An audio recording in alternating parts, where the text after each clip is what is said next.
आपली संस्कृती, आपले संस्कार सदा राहू दे आपल्या सोबत। भारताच्या महान ग्रंथांचे आणि काव्यांचे संपूर्ण संकलन सबस्क्राइब करा तिलक।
जरासंधाच्या सेनेने जेव्हा मथुरेला घेराव घातला तेव्हा जरासंधाने एक अट घातली की जर कृष्ण आणि बलरामाला त्यांच्याकडे सुपूर्त केलं गेलं तरच तो मथुरेचा विध्वंस करणार नाही। त्यामुळेच मनुष्यांप्रती असलेल्या दया भावनेने विरघळून जाऊन आम्ही निर्णय घेतला आहे की आम्ही त्या समस्त निर्दोष प्रजाजनांना या अटीवर क्षमा करू की महाराज कंसाची हत्या करणाऱ्या कृष्ण आणि त्यांचा भाऊ बलरामाला आमच्याकडे सुपूर्द केलं जावं।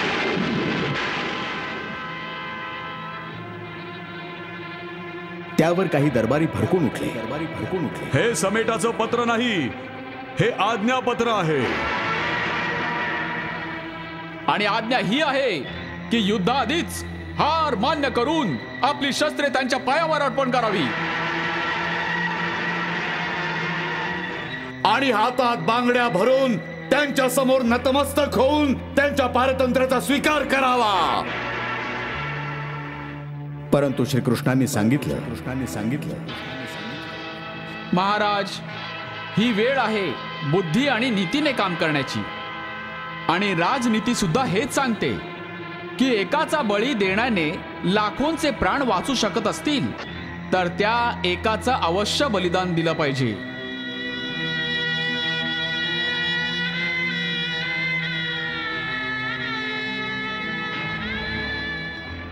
महाराज, जरासंधाला हा संदेश पाठवला जावा की सकाळी सूर्योदय होताच मी बलराम दादासह जाऊन त्यांच्या समोर आत्मसमर्पण करेन।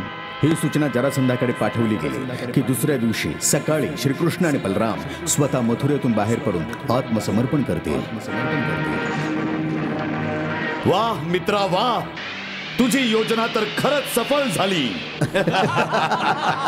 उद्या सकाळी कृष्ण आणि बलराम मथुरेच्या दक्षिण द्वाराने बाहेर पडून आमच्या समोर आत्मसमर्पण करतील। दुसऱ्या दिवशी सकाळी जेव्हा दोन्ही भाऊ आत्मसमर्पणासाठी निघाले तेव्हा मथुराच्या गल्ली बोळ्यांमध्ये एकच आवाज होता। मथुरेचे सर्व नागरिक नगर रस्त्यावर जमून श्रीकृष्ण आणि बलरामांना त्यांनी आत्मसमर्पण करू नये म्हणून विनंती करत होते। 2 कोवळे सुकुमार बालक स्वतःहून चालत जरासंधाच्या मृत्यू छावणीत जात असलेले पाहून सर्वांचे हृदय पिळवटून निघत होते. स्त्री पुरुष, तरुण वृद्ध सर्वांच्या डोळ्यातून अश्रुधारा या अजिबात थांबत नव्हत्या. सर्वजण त्यांना थांबण्याची विनंती करत होते आणि तुम्ही या नगरातून कधीच जाऊ नका असे त्यांना सांगत होते.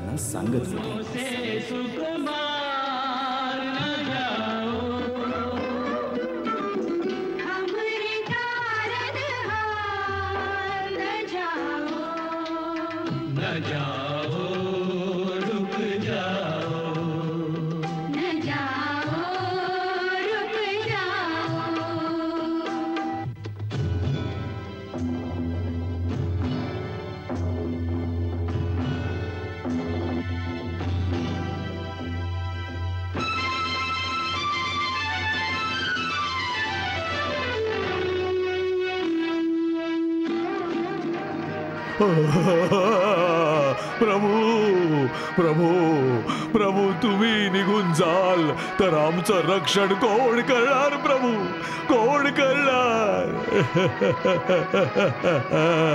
कोण करणार? कोण करणार? प्रभू जे सर्वांचं रक्षण करतात तेच प्रभू तुमचंही रक्षण करतील. नाही, तुम्ही जाऊ नका प्रभू, तुम्ही नका जाऊ प्रभू. प्रभू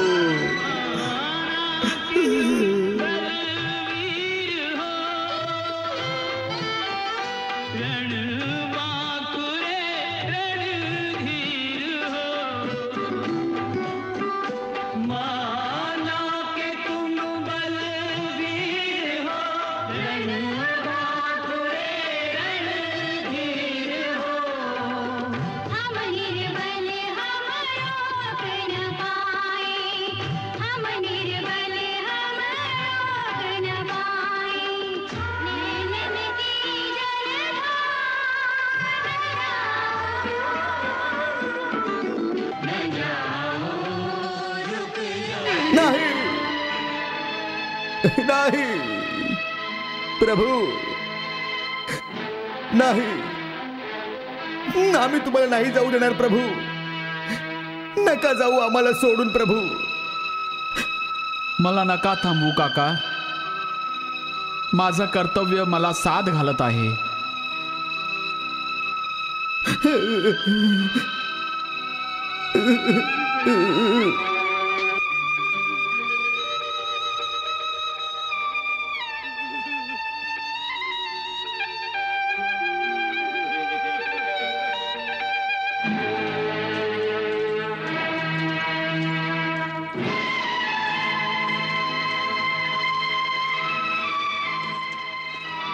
सेनानायक, नगरद्वार उघडा. नाही नाही, दरवाजा उघडा सेनानायक. नाही राजकुमार, माझ्या हातून हे पाप नाही व्हायचं.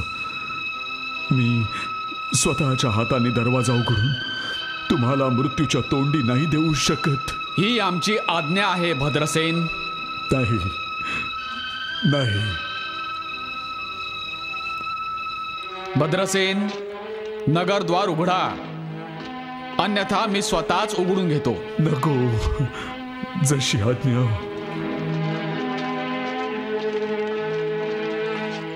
नगरद्वार उघडा.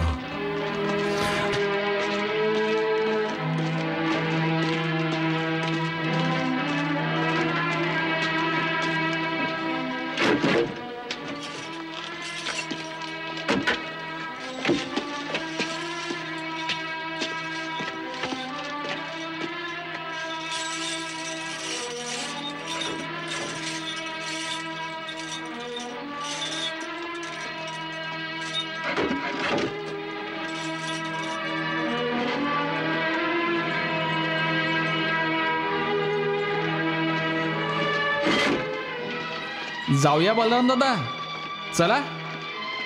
थांबा प्रभू.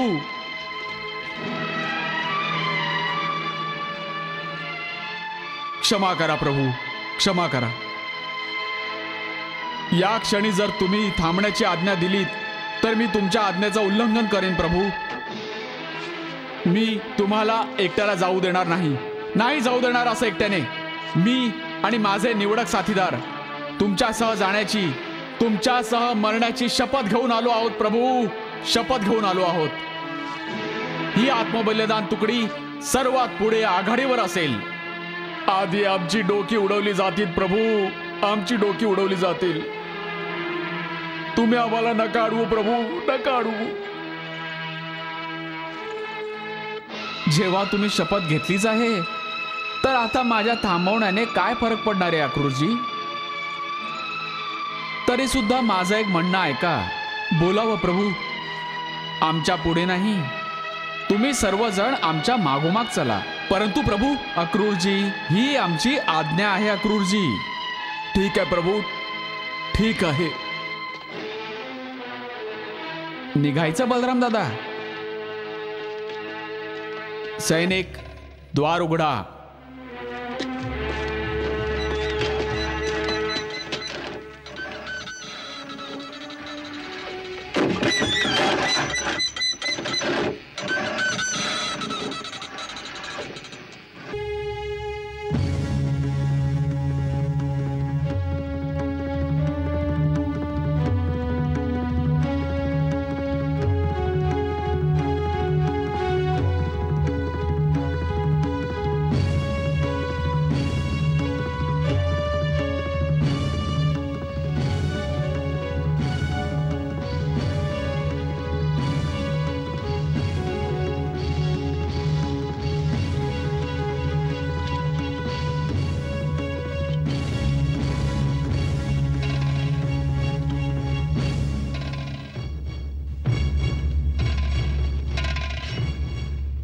चला.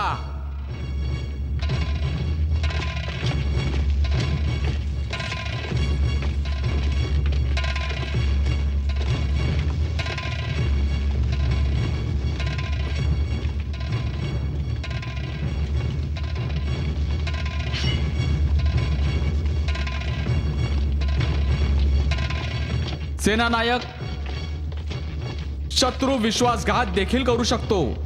त्यामुळे आता हे नगरद्वार बंद करा.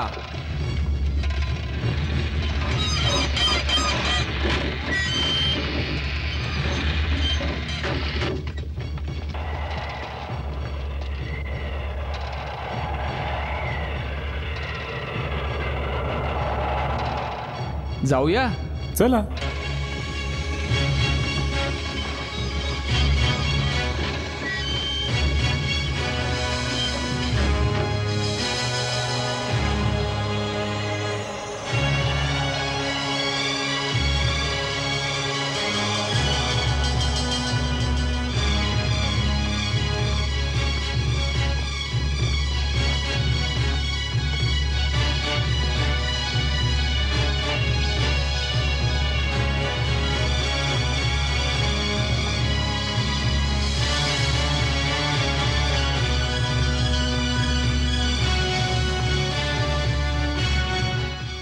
मित्र बाणासूर, हे 2 बालक तर बलिदानासाठी येत आहेत, परंतु त्यांच्या पाठून हे 8-10 साथीदार काय करायला येत आहेत?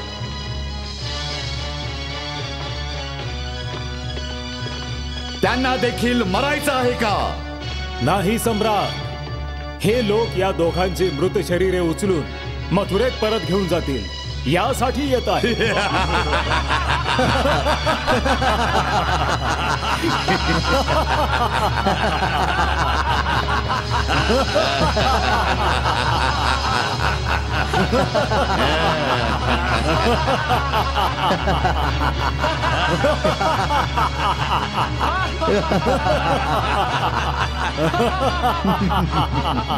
चांगलं आहे, खूपच चांगलं आहे. परंतु लक्षात ठेवा की त्या दोघांवर माझ्या व्यतिरिक्त कुणीही शस्त्र नाही चालवणार.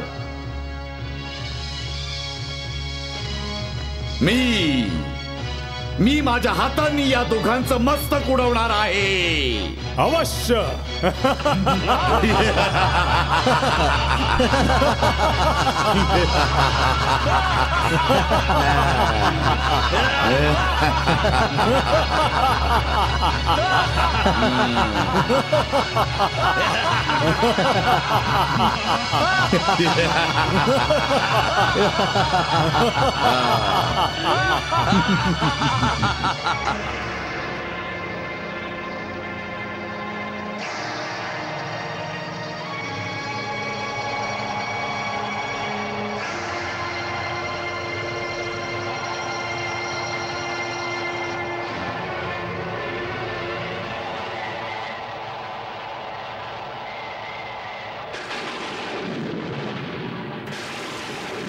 श्रीकृष्ण आणि बलरामांनी एक वार समोर उभ्या असलेल्या जरासंधाच्या सैनिकांवरून नजर फिरवली.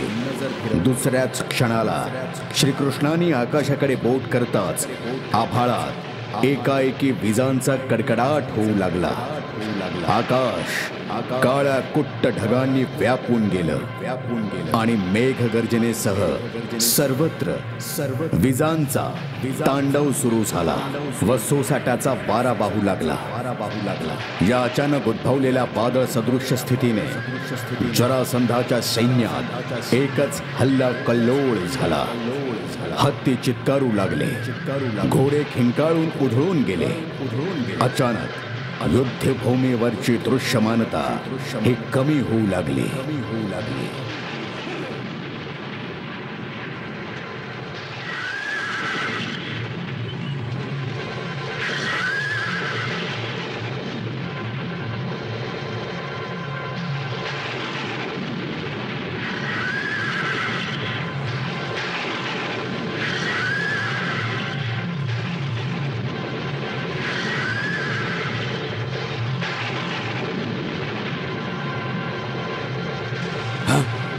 महाराज शल्य, हे काय होत आहे?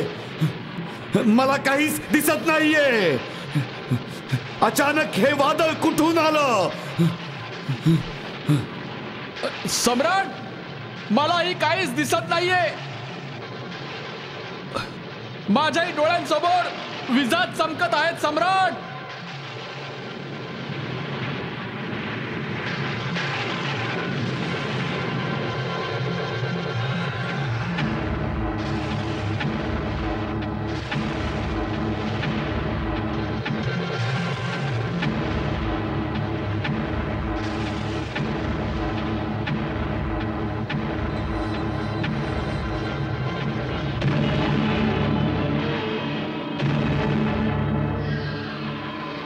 या सर्व गदारुळात एक चमत्कार घडला. आकाशातून 2 दिव्य रथ सारथ्यांसह जमिनीवर उतरले.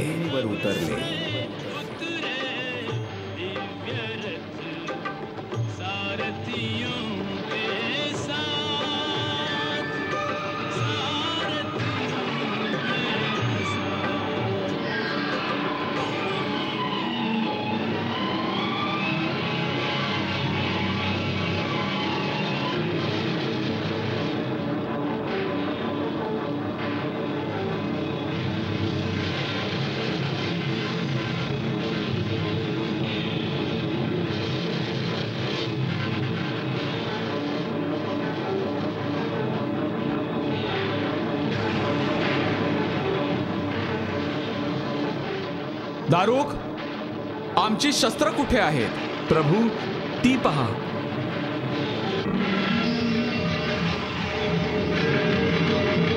रथापाठोपाठ श्रीकृष्णाची अस्त्रे सुद्धा पंचज्योतीच्या रूपात आकाशातून पृथ्वीवर अवतरली. दिव्य धनुष्य, गदा, सुदर्शन चक्र श्रीकृष्णांनी धारण केले. श्रीकृष्ण अवतारात आज प्रथमच सुदर्शन चक्राला आवाहन करण्यात आले होते. बलरामाने त्यांचा दिव्य नांगर धारण केला. पाठोपाठ असुर नाशांसाठी त्यांनी दिव्य मुसळ देखील हातात घेतलं.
चक्र सुदर्शन। इस अवतार में पहली बार किया प्रभु ने इसका आवाहन।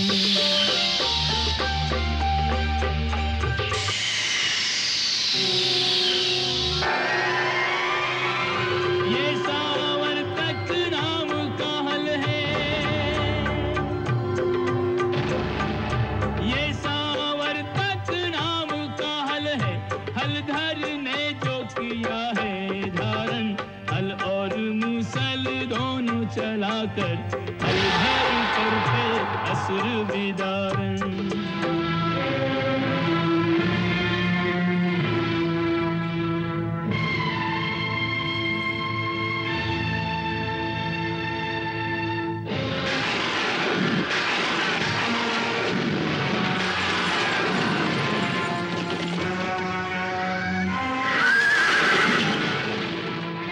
बलराम दादा, हे आपलं आयुष्यातलं पहिलं युद्ध आहे ना? हो, पहिलंच तर आहे. आणि तुम्ही ज्येष्ठ आहात, त्यामुळे आज सेनापती तुम्ही असणार आहात. मी? हो बलराम दादा, तुम्ही परमशक्तिशाली आहात. या क्षणी सर्व यदुवंशी आणि मथुरावासी तुमच्याकडे त्यांचा रक्षणकर्ता आणि स्वामी म्हणून पाहत आहेत. त्यामुळे या संकटातून त्यांचं रक्षण करा. हे शेषावतार, तुमची दिव्य आयुधे घेऊन रथारूढ व्हा आणि ज्या दुष्टांचा नाश करण्यासाठी तुम्ही अवतार घेतला आहे त्यांचा संहार करून या पृथ्वीचा भार हलका करा.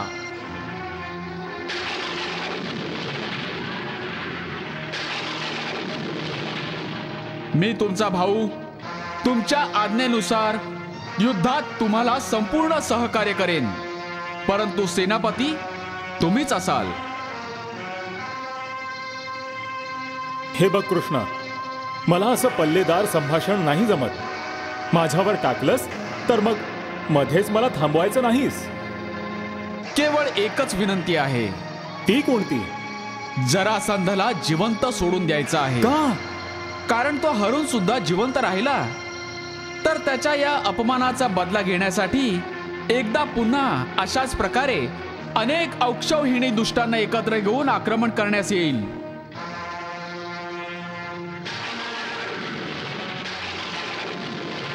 आणि आपण दोघं मथुरेत बसल्या बसल्याच अशाच प्रकारे इतक्या सर्व दुष्टांचा एक साथ संवार करत राहू. अन्यथा इतक्या सगळ्या दुष्टांना शोधायला आपण कुठे कुठे भटकत राहायचं. त्यामुळेच आज याला अपमानित करून सोडून द्यायचं आहे. चांगलं आहे हे.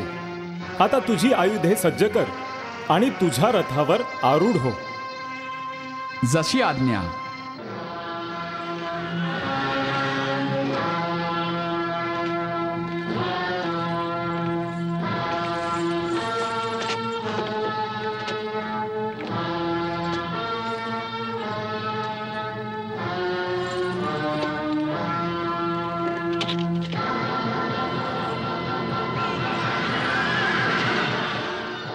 बलराम दादा, आता जर आज्ञा असेल तर मी युद्धाची घोषणा करू.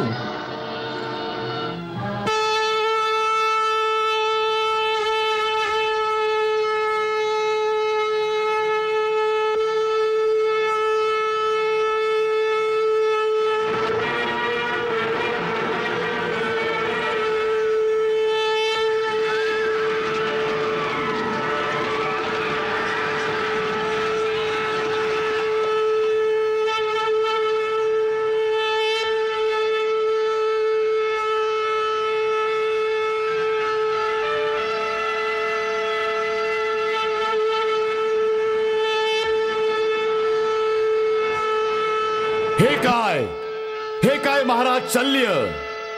हे काय? ही तर युद्धाची घोषणा आहे, आत्मसमर्पण नाही. सम्राट, हा तर धोका आहे, हा धोका आहे.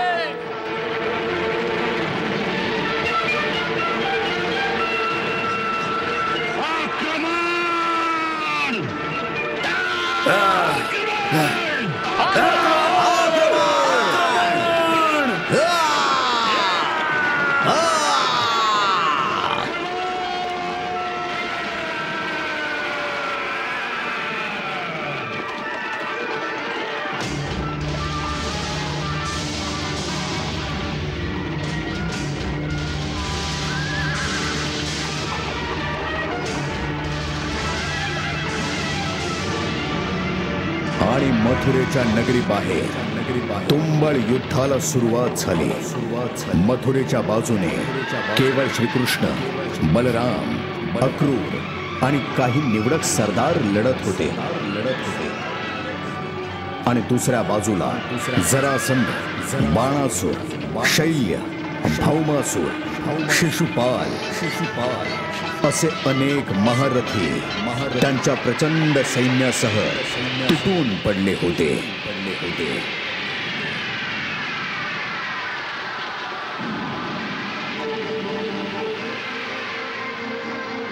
पण हे युद्ध सुद्धा धर्मयुद्धच होतं आणि या धर्मयुद्धात विजय नेहमी धर्माचा आणि सत्याचाच होतो.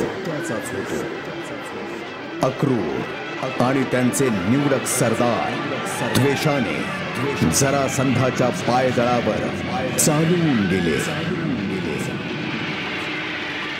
आणि त्यांनी सपासप शत्रू सैन्य कापायला सुरुवात केली.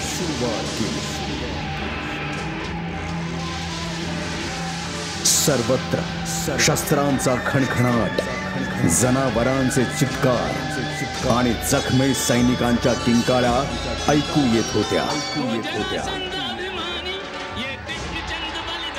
श्रीकृष्णांनी शत्रू सेनेवर सोडलेलं सुदर्शन चक्र वाटेत येईल ती प्रत्येक गोष्ट कापत सुटलं होतं.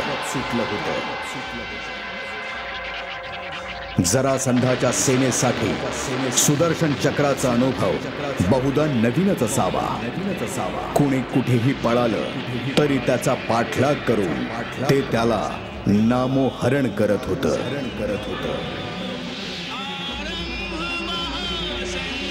दुसरीकडे बलरामाच्या नांगराचा फाळ जिथे फिरे तिथली जमीन अगदी भाजून काढत होता. दोन्ही बाजूंनी विविध प्रकारचे शस्त्र अस्त्र वापरली जात होती. तलवार, गदा, परशु, भाले, धनुष्यबाण अशी सर्व प्रकारची आणि वेगवेगळ्या देवतांनी अभिमंत्रित केलेली शस्त्रे जरासंध आणि त्याचे मित्र सरदार श्रीकृष्ण आणि बलरामांविरुद्ध वापरत होते. परंतु त्यांना कुठे ठाऊक होतं की ती सर्व अस्त्र शस्त्र नारायणांसमोर निरुपयोगी आहेत. जरासंध आणि त्यांच्या सरदारांनी सोडलेले अनेक बाण श्रीकृष्णांच्या बाणांसमोर निष्प्रभ ठरत होते.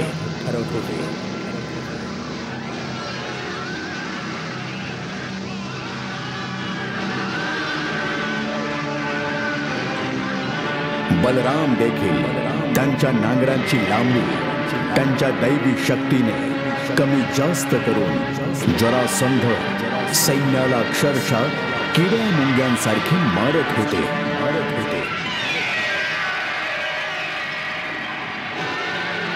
जसजशी युद्धाची तीव्रता ही वाढू लागली जरासंधाचे सैनिक लाखोने मारले जाऊ लागले.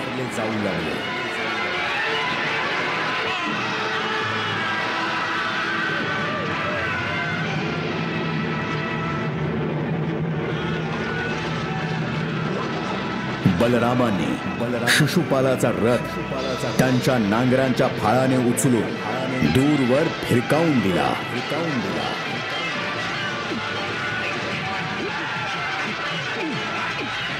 श्रीकृष्णाच्या अग्निशास्त्राने शल्य राजाचा रथ हा जळून भस्म झाला.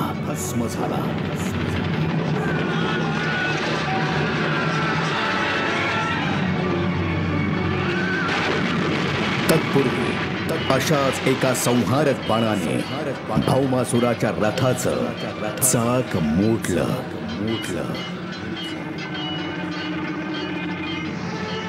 बाणासुर, शिशुपाल, शल्य भौमासूर एका पाठोपाठ एक सरदार रणांगणात गारद होऊ लागले.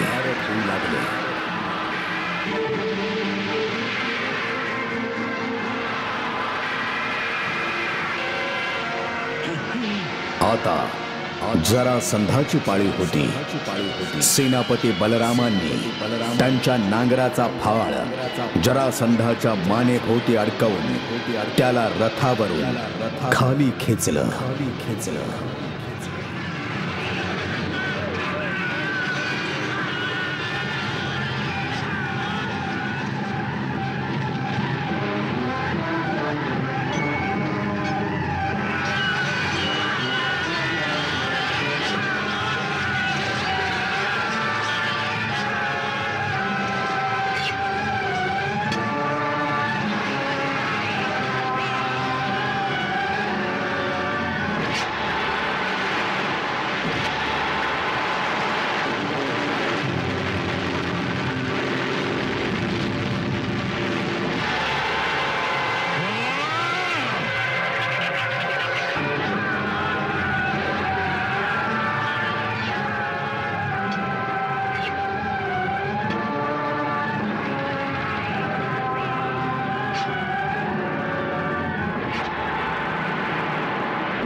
जग सुदर्शन चलने लगा, दानव दल को जलने लगा।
अच्छा अच्छा, आता बघ बघ.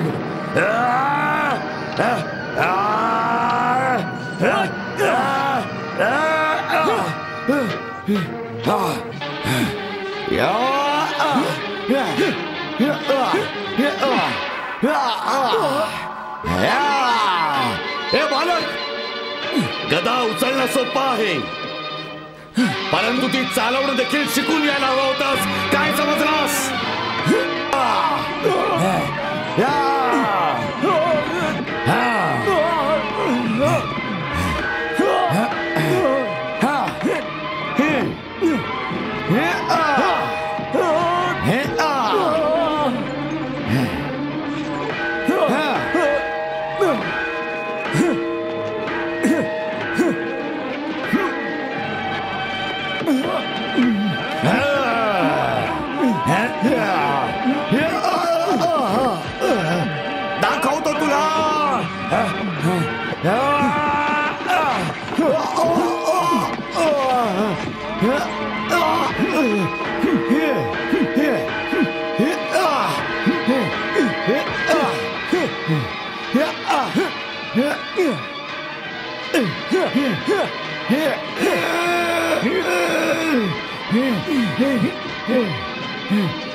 गदा युद्ध करणार